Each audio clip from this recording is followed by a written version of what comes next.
E aí, pessoal, vocês viram aí então, né, a votação que a gente colocou hoje da cirurgia que vocês gostariam que eu falasse um pouquinho mais. E aí ganhou a abdômen. Então, na verdade, abdômen aí tem duas cirurgias aí principais, né? Primeiro, que é a lipoaspiração e segundo, que é a abdominoplastia. Então, pelo que eu vi ali, eu acredito que seja mais a abdominoplastia aí o caso de preferência para saber. Então eu vou falar só o primeiro detalhe assim da lipoaspiração, quando a gente vai indicar a lipoaspiração e quando a gente vai indicar a abdominoplastia. Então, primeiro, lipoaspiração é o ato de retirada de gordura através de cânulas. Ela deve ser feita em paciente que tem aquela gordura localizada, mas que não tenha flacidez de pele, ou que tenha pouquinho só de flacidez de pele, dependendo da tecnologia que a gente pode utilizar. E isso, lógico, eu estou falando aqui de maneira generalista, né? E a abdominoplastia já é indicada para aquela paciente que já tem flacidez de pele, sentou, sobra aquela pele já de uma maneira considerável, né? E que tem a diástase, que é o afastamento do músculo reto abdominal. Então isso é muito comum em pacientes, por exemplo, que já tiveram gestações, teve 1, 2, 3 filhos.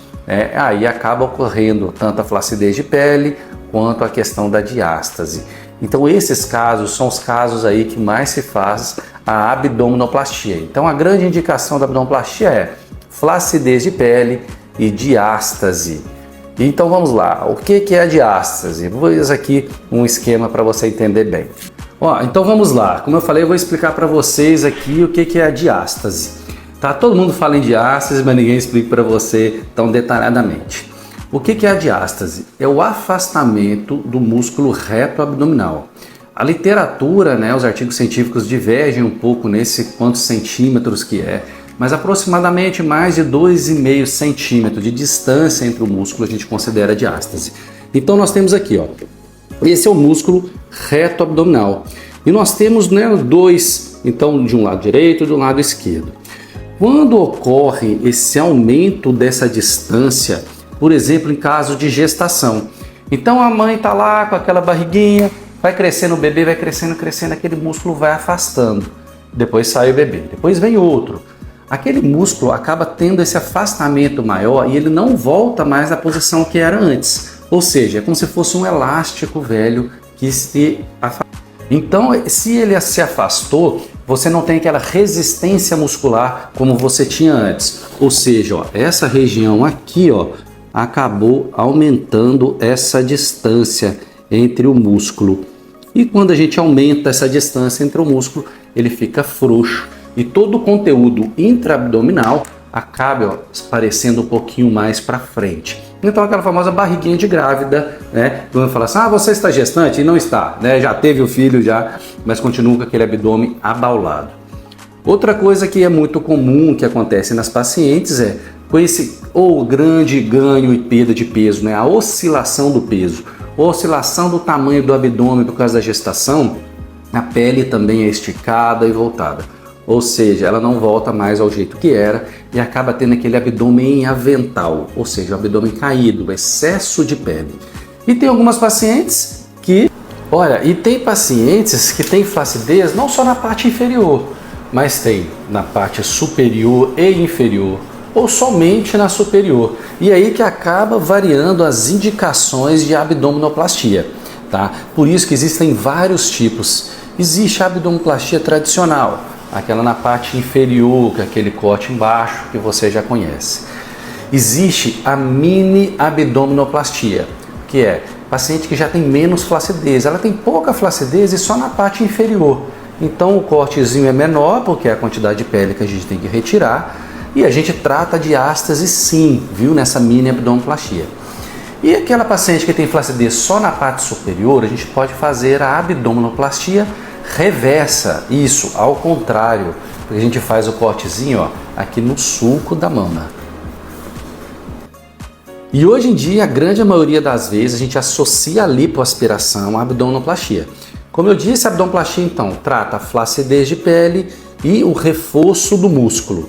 Na parte da lipoaspiração, a gente faz o quê? A retirada de gordura localizada. principalmente da região, ó, aqui das costas, na região, ó, dos flancos. Então, região das costas, região dos flancos e lipoaspiração também da parte anterior. Ou seja, a lipoaspiração ela vem para melhorar o resultado da abdominoplastia, além de trazer mais segurança para a abdominoplastia. Então veja só que interessante. A lipo não só melhora o resultado, como ela traz mais segurança. Isso mesmo. Então esse é um critério aí bem importante para a gente. E uma dúvida comum dos pacientes falam para mim e falam: doutor, qual é o tamanho da cicatriz? Então olha só. A cicatriz da abdominoplastia é uma cicatriz que vem aqui, ó. Ela vem lá embaixo, tá? Em toda aquela região, certo? E qual é esse tamanho da cicatriz? O tamanho da cicatriz é a quantidade de pele que tem sobrando. Então, se você sentar, você já vai ver a quantidade de pele que tem sobrando. Geralmente, ela vai até esse tamanho. Quando é a mini abdominoplastia, logicamente, a cicatriz é menor porque é menos pele. A abdominoplastia tradicional é maior. Agora, tem aquelas que tem tão grande a flacidez de pele que tem até que dar a volta. Então, isso não quer dizer que da sua amiga foi grande a cicatriz, que a sua vai ser também. O tamanho da cicatriz depende de cada tipo de pessoa.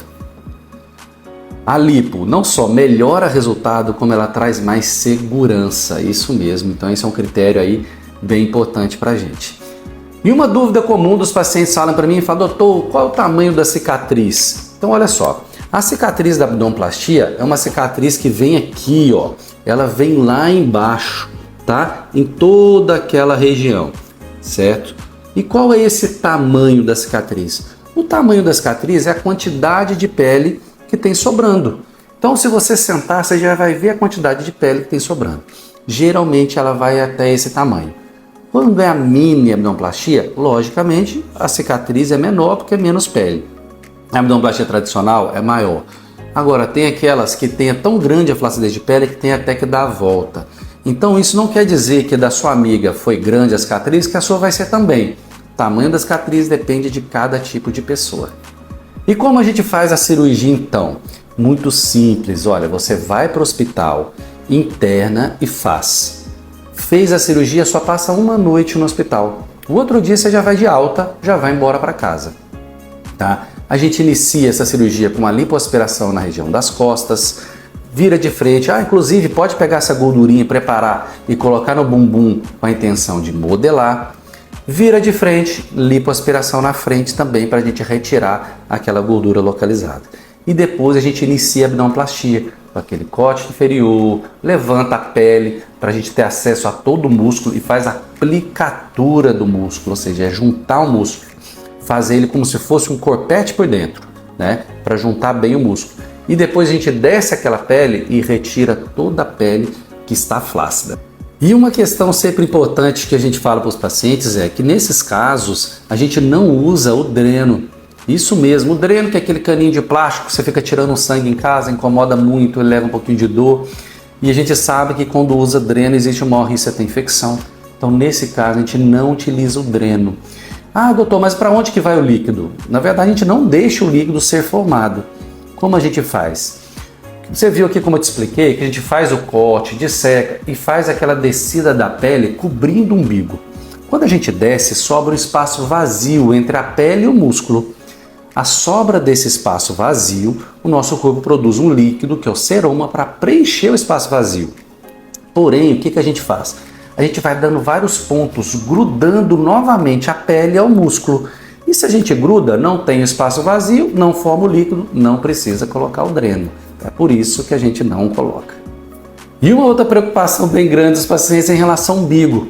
Sempre falo, o umbigo é a cereja do bolo. Isso. Então eu gosto de fazer um umbigo sempre com uma técnica. A gente faz um umbigo pequenininho e com a cicatriz por dentro. Isso, para ficar o mais escondidinho possível e principalmente ficar o mais natural.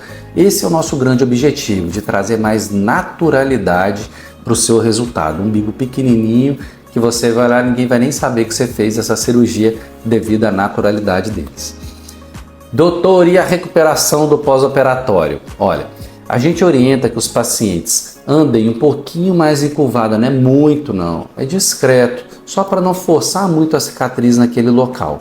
Isso por 15 dias, andando um pouquinho mais encurvada, tá? Deve-se usar cinta e fazer as drenagens linfáticas, que sempre auxiliam muito a gente no pós-operatório. Além disso, andar bastante, tomar bastante líquido e retornar ao máximo às atividades habituais. Geralmente 2 semaninhas, no máximo 3, o paciente está apto a retornar a todas as suas atividades. Isso aí. Me fale, e aí? Vocês gostaram dessa aulinha que eu dei sobre abdominoplastia? Coloque aqui para mim se sim, se não. E não esqueça de encaminhar, voltar e encaminhar para aquela sua amiga que também deseja fazer abdominoplastia. Valeu, pessoal. Grande abraço. Então, se você já gostou